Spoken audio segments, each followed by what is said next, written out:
है दोस्तों, स्वागत है मेरे चैनल में। मैं यादव, आप देख रहे हैं फिटनेस गुरु वाले चैनल को। आज का टॉपिक आपने थंबनेल टाइटल में देख लिया, जहां आप लोगों ने सही गेस किया। Cooked eggs versus raw eggs, which is better. मतलब पका हुआ अंडा और कच्चा अंडा खाने में दोनों में सबसे बेहतर कौन होता है, हमारे शरीर के लिए सबसे बेस्ट कौन है। आपको पता है, आप एक बॉडी बिल्डर है, जिम जाते हैं, बॉडी बनाना है, तो प्रोटीन इसके लिए सबसे मस्ट होता है। प्रोटीन है इसका मतलब बॉडी बनेगा, प्रोटीन नहीं है इसका मतलब बॉडी नहीं बनेगा। तो प्रोटीन सप्लीमेंट के लिए हम लोग क्या इस्तेमाल करते हैं, हम लोग अंडे का इस्तेमाल करते हैं। एक नॉर्मल अंडा में 6 ग्राम का प्रोटीन मिलता है। तो आप लोगों के मन में क्वेश्चन कभी ना कभी कहीं ना कहीं आया होगा कि हम लोग अंडा कच्चा खाना अच्छा है कि पका हुआ खाना अच्छा है। आपको ये आंसर मैं दूंगा सिर्फ एक वर्ड में नहीं, अच्छा से पूरा डीपली समझाऊंगा।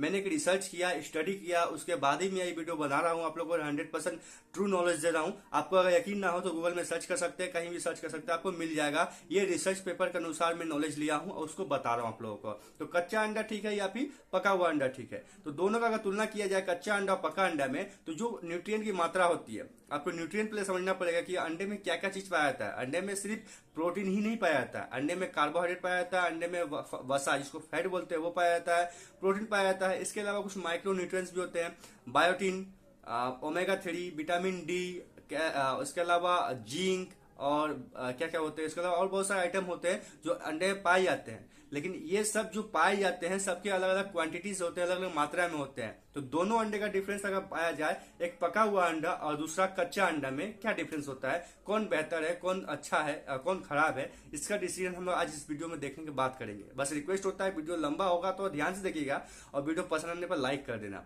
चैनल पसंद है सब्सक्राइब करके जाना। ये वीडियो में आपको देखने के बाद कंप्लीट नॉलेज मिल जाएगा, सेकंड टाइम इस वीडियो को देखना नहीं पड़ेगा। तो बात करते हैं अंडे में। कच्चे अंडे में कोई भी आइटम, सिर्फ कच्चा ही अंडा का मैं पता नहीं रहा, कोई भी आइटम आप खाते हैं उसको आप कच्चा लेते हैं, कच्चे में उस चीज का किसी माइक्रोन्यूट्रिएंट या मैक्रोन्यूट्रिएंट की मात्रा ज्यादा होता है। और उसी चीज को अगर पका दिया जाता है तो जो माइक्रोन्यूट्रिएंट्स होते हैं वो कम हो जाते हैं। मैंने मैक्रो नहीं बोला है, माइक्रो न्यूट्रिएंट्स बोला है, यानी मिनरल्स एंड विटामिन की मात्रा कम हो जाते हैं। और जो फैट और प्रोटीन जो रहते हैं वो दोनों में सेम रहते हैं, चाहे वो कच्चा हो चाहे वो पक्का हो। और कार्बोहाइड्रेट थोड़ा मोड़ा आगे पीछे होता है, जैसा आइटम आप ऐड करेंगे उस हिसाब से आगे पीछे होगा। लेकिन मैक्रोन्यूट्रिएंट फैट और प्रोटीन लगभग तो लगभग दोनों में सेम होते हैं, चाहे वो कच्चा हो चाहे पक्का हो। माइक्रोन्यूट्रिएंट विटामिन वगैरह, मल्टीविटामिन वगैरह, मिनरल्स वगैरह कम हो जाते हैं पकाने के बाद। तो यहाँ पे कच्चा अंडा जीत गया और पक्का अंडा हार गया। लेकिन वीडियो अभी छोड़ना नहीं है, वीडियो यहाँ पे शेष नहीं होता है। आपको इसके बाद जो मैं पॉइंट बताने वाला हूँ आपको शॉक कर देगा, आपको समझ में नहीं आएगा ये कैसे हो गया। तो ध्यान से इस वीडियो को देखते रहिए। तो आपको ये समझ में आया कि कच्चा अंडा में किसी भी चीज का मात्रा ज्यादा होता है, क्लियर हुआ, और पक्का अंडे में उस चीज का मात्रा कम होता है। इसलिए लोगों के माइंड में भी सेटअप आ रहा होगा कि हम लोग को कच्चा अंडा खाना चाहिए। लेकिन ये सरासर एक शब्द में अगर बताऊं तो ये रॉन्ग है। आपको कच्चा अंडा नहीं खाना चाहिए। इसका क्या कारण है, इसे क्यों मैं ऐसा बोल रहा हूँ, इससे क्या साइड इफेक्ट है। आप बोलेंगे कि इसमें तो माइक्रोन्यूट्रिएंट की मात्रा ज्यादा है कच्चा अंडा में, तो लोगों को कच्चा अंडा ही ज्यादा खाना चाहिए। क्यों मैं पका अंडा खाऊं, क्यों तेल का बर्बादी करूं, क्यों मैं उसको बॉईल करने जाऊं, क्यों आग जलाऊं, क्यों टाइम बर्बाद करूं। बस अंडा फोड़ू मुंह में ले लूं, खा लूं, उसको प्रोटीन हाई मात्रा में मिलेगा, माइक्रोन्यूट्रिएंट मिलेगा, मैक्रोन्यूट्रिएंट मिलेगा ज्यादा मात्रा में, क्यों नहीं।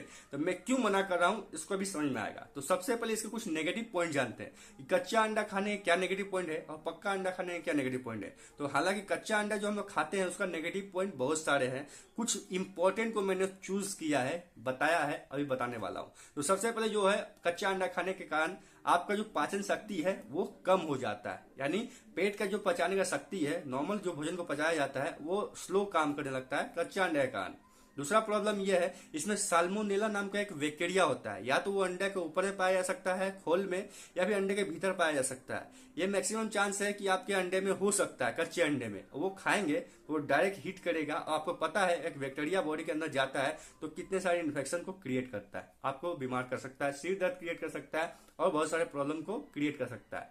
इसके अलावा ये जो है कच्चा अंडा खाने के कारण प्रोटीन अवशेषण को कम कर देता है। अब यही मेन जो वाइटल पॉइंट है, यही मैं आपको बताने वाला था कि ये प्रोटीन के अवशेषण को कम करता है।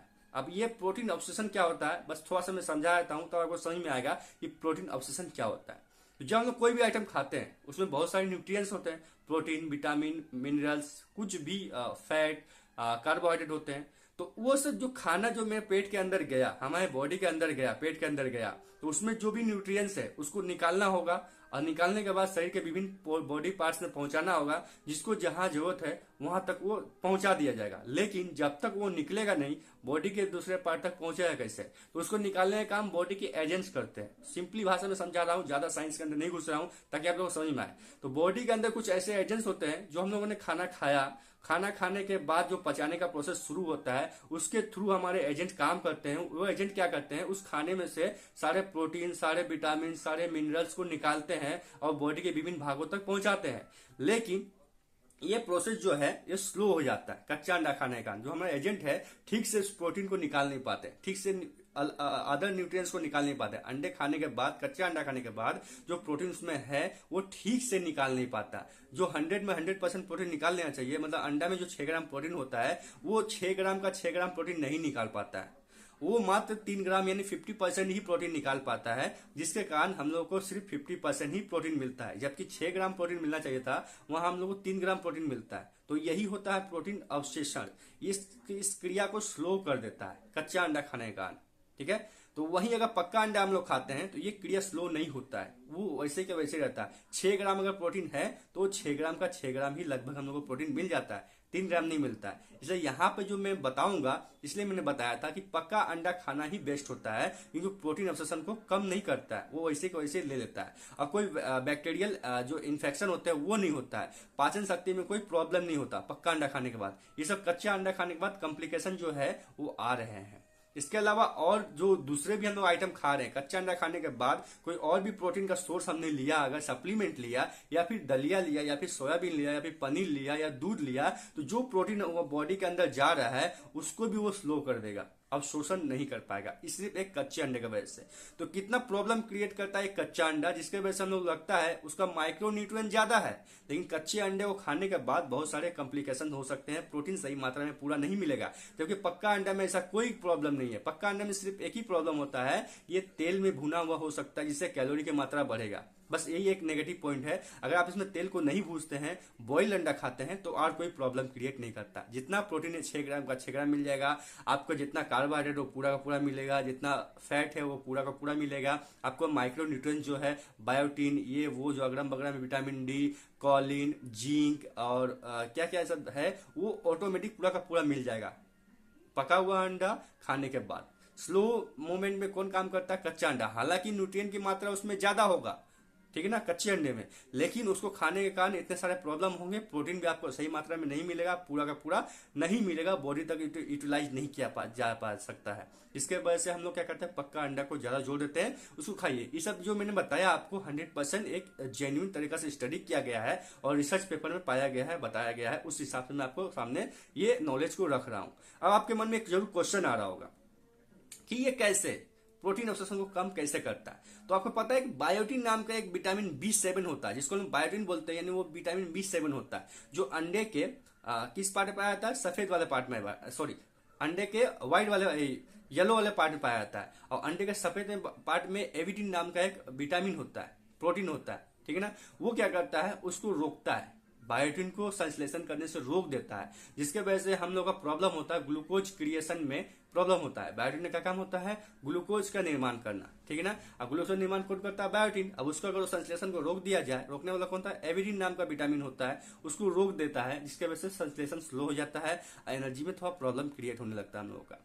तो आप लोग ये पता होना चाहिए कि कच्चे अंडे में इतने सारे कॉम्प्लिकेशन है, आपको कच्चा अंडा आपके बाद नहीं खाना चाहिए। एक अंडे में 6 ग्राम प्रोटीन है, वो 6 ग्राम प्रोटीन का पूरा चाहिए आपको शरीर के लिए, तो आपको पक्का अंडा ही खाना चाहिए। और स्वास्थ्य भी हेल्थ ठीक ठाक रखना है, पेट का पाचन शक्ति ठीक रखना है, प्रोटीन का अवशोषण ठीक रखना है, तो आपको पक्का अंडा ही खाना चाहिए। अब मन में एक क्वेश्चन जरूर आया होगा, पक्का अंडा बोलने का मतलब क्या? उबाला हुआ अंडा, तेल में फ्राई किया हुआ अंडा, ऑमलेट, या फिर क्या क्या बोलते हैं, अलग अलग रेसिपी होते हैं अंडे के वो। तो मैं सबसे सिंपलिस्ट तरीका बताऊंगा, आपको उबाला हुआ अंडा ही लेना चाहिए। अब ऐसा मैं क्यों बोल रहा हूं? क्योंकि उबाला हुआ अंडा में जो कैलोरी रहता है वही कैलोरी रहता है, उससे ज्यादा नहीं होता है। जहां कैलोरी ज्यादा हुआ यानी आपका फैट का प्रॉब्लम शुरू हो जाएगा। आप अंडा इसलिए ले रहे हैं कि आपको प्रोटीन ज्यादा मिले, फैट कम हो, आपका मसल, लीन मसल का निर्माण हो, इसलिए हम लोग अंडा खाते हैं। लेकिन अगर आप भुना हुआ, तला हुआ, फ्राई किया हुआ अंडा खाएंगे, उसमें कैलोरी की मात्रा बढ़ जाएगा, जो आपको प्रॉब्लम क्रिएट कर सकता है, आपको फैट का प्रॉब्लम हो सकता है। इसलिए सजेशन दिया जाता है कि आप लोग क्या खाइए, उबाला हुआ अंडा खाइए। अब इसमें बहुत सारे क्वेश्चन है कि अंडा का सादा वाला पार्ट खाए कि येलो वाला पार्ट खाए, इसका क्वेश्चन बाद में बताऊंगा अगले वीडियो में। अभी जो मेन इंपॉर्टेंट था कि पका हुआ अंडा बेस्ट है कि कच्चा अंडा बेस्ट है, तो मेरे हिसाब से और साइंस के हिसाब से और रिसर्च के हिसाब से पका हुआ अंडा ही सबसे बेस्ट माना जाता है, आपके हेल्थ के लिए और आपके लिए सबसे बेस्ट है। अगर ये वीडियो पसंद आया, समझ में आया, कुछ कंफ्यूजन है, कमेंट करिएगा, अच्छा लगा तो लाइक करिएगा, और इसी तरह नॉलेजफुल वीडियो देखना चाहते हैं फिटनेस से रिलेटेड तो चैनल को सब्सक्राइब करके जाइएगा। तब तक के लिए बाय, जय हिंद, धन्यवाद।